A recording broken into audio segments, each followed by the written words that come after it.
மகர ராசி அன்பர்களே, இந்த மாதம் குடும்பத்தினரின் முழு ஆதரவு கிடைக்கும். இதுவரை சந்தித்து வந்த சிக்கல்கள் யாவும் முடிவுக்கு வரும். சொந்த வேலை தொடர்பாக சில பயணங்களை மேற்கொள்ள வேண்டியிருக்கும். இருப்பினும் செலவுகளை கட்டுப்படுத்த வேண்டும். புது பொருள் சேர்க்கை உண்டாகும். இல்லற வாழ்வில் சில ஏற்றத்தாழ்வுகள் ஏற்படலாம். உடல் நிலையில் கவனம் செலுத்துவது, உணவு விஷயத்தில் கட்டுப்பாட்டுடன் அவசியம். திருமணம் தொடர்பான பேச்சுக்கள் சுமூகமாக நடைபெற்று முடியும். பெற்றோர்கள் வழியில் சில உதவிகள் கிடைக்கும்.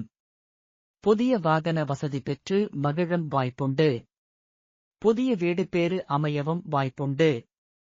வழக்குகளில் சாதகமான தீர்ப்பு வரும்.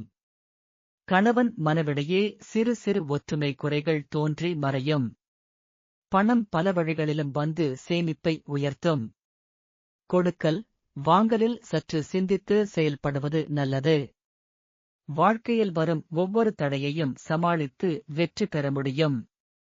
வெளியூர், வெளிநாடுகளுக்கு சென்று பணிபுரிய விரும்புவோரின் விருப்பங்கள் நிறைவேறும். தொழில், வியாபாரம் ரீதியாக இந்த மாதம் மிகவும் சிறப்பானதாக இருக்கும். சந்திராஷ்டமம் 5, 6, 7, 8 ஆகிய தேதிகளில் கவனமாக இருக்கவும், புதிய முயற்சிகள் துவங்கவோ செய்யவோ வேண்டாம்.